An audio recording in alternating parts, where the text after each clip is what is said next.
kindergarten. So usually when I read you Stuart Little, I'm sitting on the couch, but today I have the camera set up with the tripod so that my daughter Sophia can do some auditions that she needs to do. So I just thought, well, as long as the camera is here, I'll just do my read aloud. So I'm going to read chapter 3 of Stuart Little.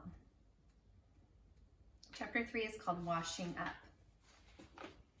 Stuart was an early riser. He was almost always the first person up in the morning. He liked the feeling of being the first one stirring. He enjoyed the quiet rooms with the books standing still on the shelves, the pale light coming in through the windows, and the fresh smell of day. In wintertime, it would be quite dark when he climbed from his bed made out of the cigarette box, and he sometimes shivered with cold as he stood in his nightgown doing his exercises. Stuart touched his toes 10 times every morning to keep himself in good condition. He had seen his brother George do it, and George had explained that it kept the stomach muscles firm and was a fine abdominal thing to do. After exercising, Stuart would slip on his handsome wool wrapper, tie the cord tightly around his waist, and start for the bathroom, creeping silently through the long, dark hall, past his mother and father's room, past the hall closet where the carpet sweeper was kept, past George's room, and along by the head of the stairs until he got to the bathroom. Of course, the bathroom would be dark too, but Stuart's father had thoughtfully tied a long string to the pull chain of the light. The string reached clear to the floor.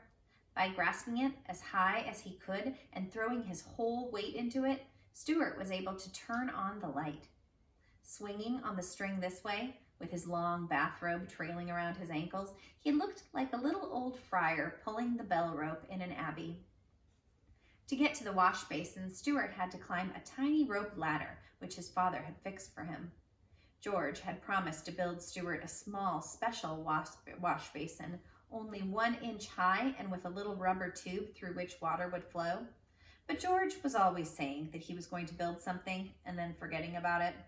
Stuart just went ahead and climbed the rope ladder to the family wash basin every morning to wash his face and hands and brush his teeth.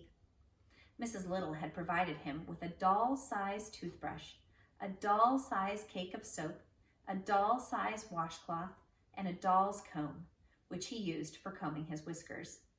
He carried these things in his bathrobe pocket, and when he reached the top of the ladder, he took them out, laid them neatly in a row, and set about the task of turning the water on. For such a small fellow, turning the water on was quite a problem.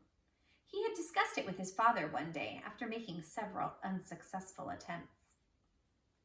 "I can get up onto the faucet all right," he explained, "but I can't seem to turn it on because I have nothing to brace my feet against." "Yes, I know," his father replied. "That is the whole trouble."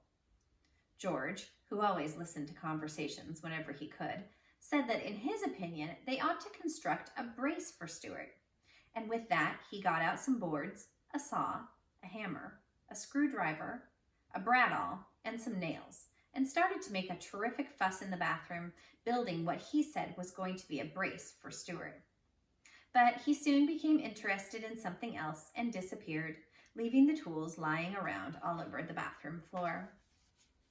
Stuart, after examining the mess, turned to his father again. "Maybe I could pound the faucet with something and turn it on that way," he said. So Stuart's father provided him with a very small, light hammer made out of wood, and Stuart found that by swinging it 3 times around his head and letting it come crashing against the handle of the faucet, he could start a thin stream of water flowing, enough to brush his teeth in anyway, and moisten his washcloth. So every morning, after climbing to the basin, he would seize his hammer and pound the faucet, and the other members of the household, dozing in their beds, would hear the bright, sharp plink, plink, plink of Stuart's hammer, like a faraway blacksmith telling them that the day had come and that Stuart was trying to brush his teeth. That's chapter 3. When we read chapter 4 of Stuart